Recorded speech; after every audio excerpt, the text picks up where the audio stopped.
Hello everybody, once again welcome back to Easy English Explanation after a long gap, that is of Diwali vacation. Hope you all must have enjoyed your vacation thoroughly up to the heart's core. So let's be back with a bang.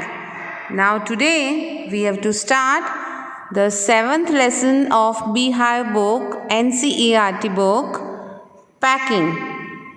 Packing is a lesson, a paragraph taken from Three Men in a Boat, which is written by Jerome K. Jerome. So first, let's know about the author. Here, can you see the pic of the author, Jerome K. Jerome? Let's know about him, something about him. See here, Jerome K. Jerome means Jerome Klapka Jerome was an English writer and humorist, best known for the comic travelogue, stories related to humor and travel, Three Men in a Boat. His other works are there of the essay collection Idle, Thoughts of an Idle Fellow, and Second Thoughts of an Idle Fellow. Three Men on the Bummel, a sequel to Three Men in a Boat. Now, we'll know a little bit about him that he was born on 2nd May 1859 and died 14 June 1927 in UK. And as we have discussed before, his full name was Jerome Klapka Jerome. So here, this is story about packing. So, do you all enjoy packing? First of all, do you like to go for outings? The answer will be, of course, yes. We all love to go for some outings from our daily routine. Now, have you done packing ever? Or you leave everything to somebody else? Here is about how three men, they are engaged in packing and what all things happen, how the situations turn into humor. So, we will see here. You have discovered sometimes that whatever you pack, even then when you need some things, you are not getting the things at proper time.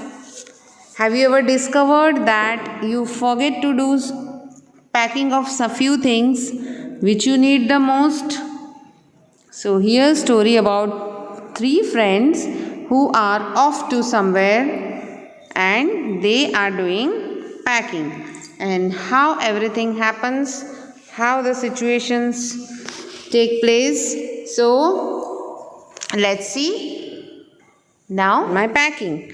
Packing is one of those many things that I feel I know more than any other person living. It surprises me myself sometimes how many such things are.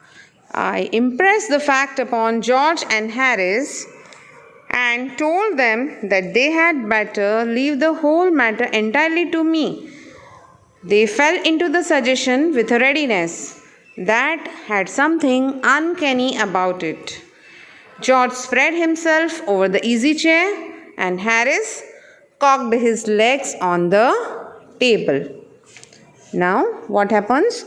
I said I would pack. I said I would pack means here the writer says that he would do the packing. Here the writer is Jerome K. Jerome. He and his two other friends, they are moving somewhere for some outings that we are not told about the place. Three of them had to do the packing. So writer, he started and offered to do the packing. He says about himself that he is feeling proud about his packing. He further says that packing is one of those many things. Means he is very proud that he can do few things that in a best manner which nobody else can do. According to him, that he can only do few things best in an absolute perfect manner and others are not able to do. It surprises the thing that he is so intelligent in packing. It surprises himself. So many things are there that he is able to do perfectly. Writer says about himself. He impressed the fact upon George and Harris. He pressurized the fact that he told them that leave the whole matter of packing to me. I will do the packing.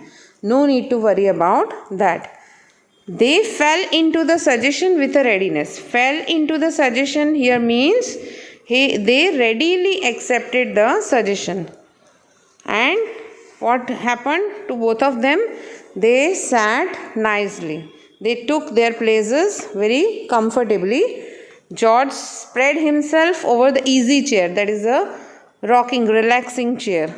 And Harris cocked his legs on the table. Cocked means crossed the legs in a very comfortable position on the table in front of the sofa, which you will be able to see in the picture also.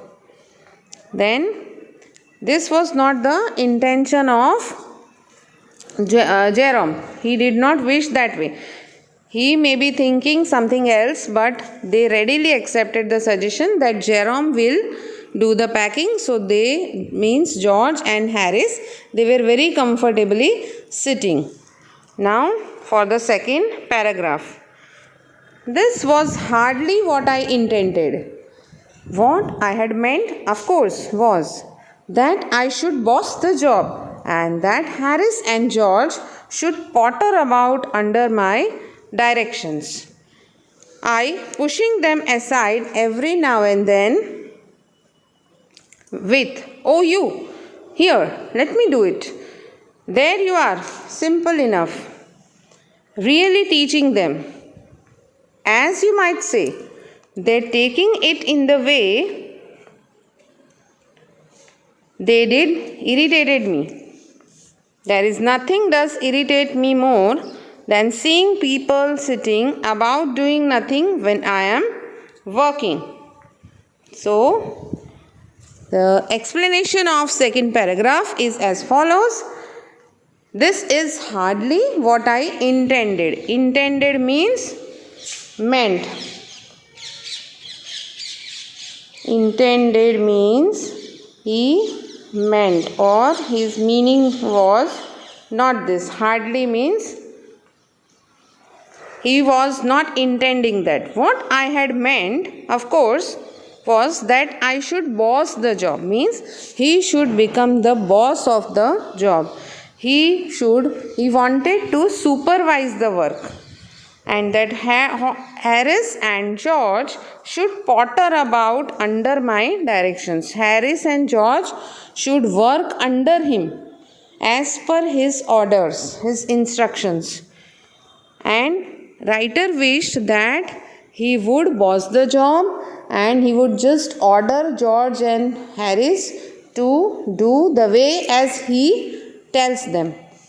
So, he would every now and then, after every few minutes, he would just push them aside and just show them the right way or the perfect way to do the thing. He wanted to show his packing skills to George and Harris. But he did not mean that he tells that I will do the packing and they will just sit and relax. So this was not what he meant. "Oh, you, here, let me do it." There you are, simple enough. See, this type of packing is such simple enough. I will show to them and take out their faults.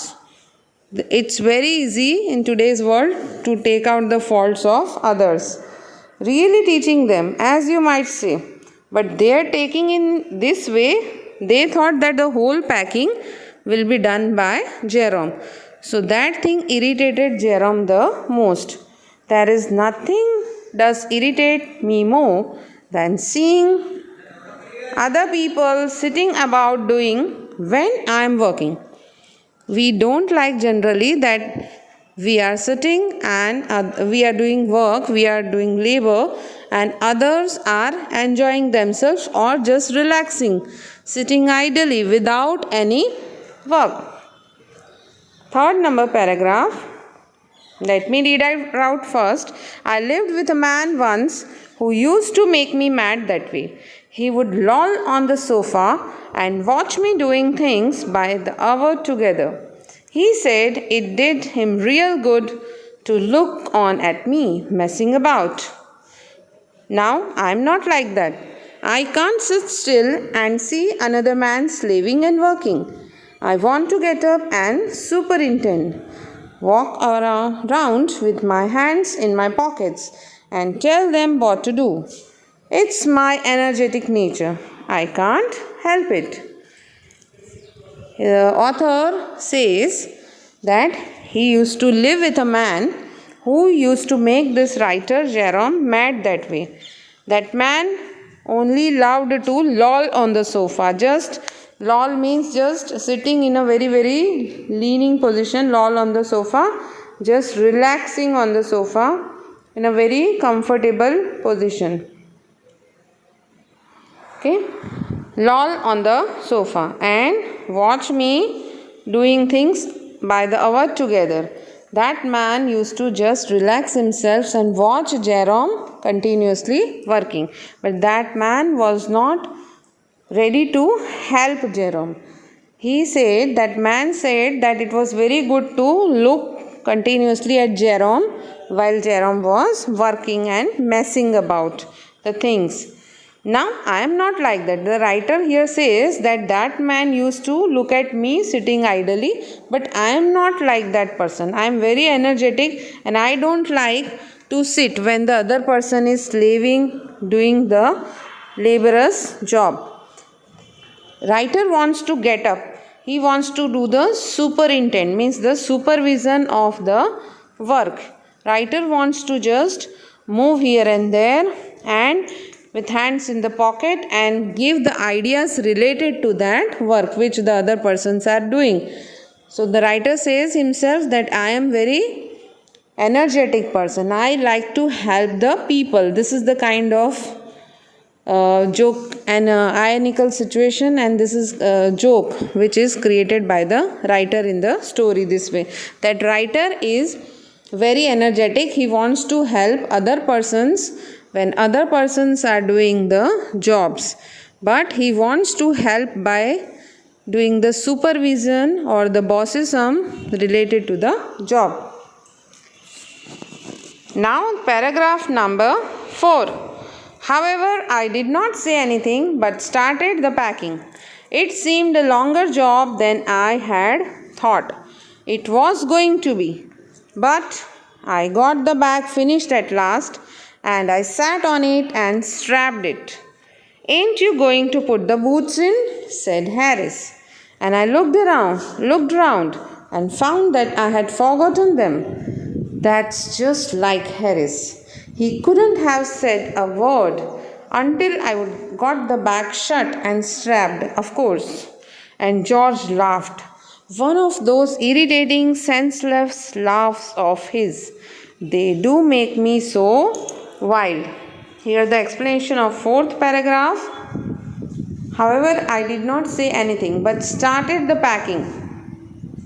Means the writer, he had himself asked that he would pack in the starting of the lesson. So he did not say anything when those two friends were relaxing themselves. He started the packing, but it seemed a longer job than he had thought. It took more time, but he got his bag packing finished at last. Then he sat on it, because we keep the things according to the capacity of the bag and sometimes more. So it becomes very difficult for the bag to shut. Sometimes we sit on the bag to shut the bag, and strapped it means closed it, shut it. Then Harry said, aren't you going to put the boots in? When the bag was shut, that time Harris asked that these boots are outside and you ought to have kept the boots in. So you have forgotten to put the boots or shoes in. Then writer saw that he had forgotten to put the boots in the bag. Then he was very irritated with Harris and George. That's just like Harris, that Harris did not say a word. When he was packing and tightly taking trouble to shut the bag, that time Harris did not inform him. Just it's the nature of Harris. Then he will give trouble to others. He was going to close the bag, that time Harris did not give the idea, and rather George also laughed at that. And the writer felt the laugh of George very irritating, senseless laughs, because as we all know that he had taken the trouble to shut the bag, and that time they both knew that boots were outside and they didn't inform him. And when he had packed the bag, then they told him about the boots. So that's for the first part of packing lesson. See you again in the next session. Bye bye.